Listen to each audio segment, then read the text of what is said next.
അതിസുന്ദരിയായ മൂന്നാറിന്റെ മടിത്തട്ടിലേക്ക് തുറക്കുന്ന കമാനാകൃതിയിലുള്ള കവാടമാണ് നേര്യമംഗലം പാലം. ഇടുക്കിക്കൊരു വെള്ളിയരഞ്ഞാണം പോലെ ചുറ്റിക്കിടക്കുന്ന പെരിയാർ നദിയുടെ കുറുകയായി 1934 തിരുവിതാംകൂർ മഹാരാജാവ് നിർമ്മിച്ചതാണ് ഈ പാലം. എറണാകുളം ജില്ലയെയും ഇടുക്കി ജില്ലയെയും തമ്മിൽ ബന്ധിപ്പിക്കുന്ന ഒരു കണ്ണിയായും ഈ പാലം പ്രവർത്തിക്കുന്നു. ഈ പാലം ഇറങ്ങി മുന്നോട്ട് ചെല്ലുമ്പോൾ ഇരുവശങ്ങളിലുമായി ഇടതൂർന്നു നിൽക്കുന്ന പച്ചയാർന്ന മരങ്ങൾ കാണാം. അതിമനോഹരമായ ഈ കാനന പാതയിലൂടെ ഒരുപാട് ദൂരം സഞ്ചരിക്കാനുണ്ട്. വളരെ മനോഹരമായ കാഴ്ചകൾ കണ്ടുകൊണ്ട് ഉച്ചയോടടുത്ത സമയത്താണ് യാത്രയെങ്കിലും ഒരു പുലർക്കാല പ്രതീതിയുണ്ട്. നല്ല തണുപ്പുണ്ട്. ചെന്നം പിന്നം പെയ്യുന്ന മഴയുടെ താളമുണ്ട്.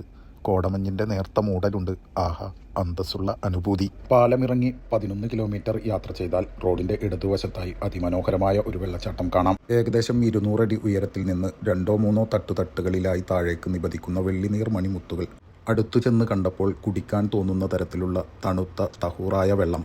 കയ്യും മുഖവും കഴുകിയപ്പോൾ കിട്ടിയ ഉണർവും ഉന്മേഷവും ഉഷാറും ഊർജ്ജമായി യാത്രയിലുടനീളം ഉണ്ടായിരുന്നു.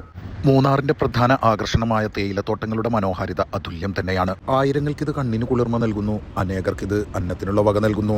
പച്ചപ്പരവതാനി വിരിച്ച ഈ താഴ്വരയുടെ ഭംഗി കണ്ട് ആകാശത്തു നിന്ന് മേഘങ്ങൾ പോലും വിനോദസഞ്ചാരികളായി എത്തിയിരിക്കുന്നു. പറയാനും പങ്കുവെക്കാനും ഇനിയും ഏറെയുണ്ട്. തുടരും.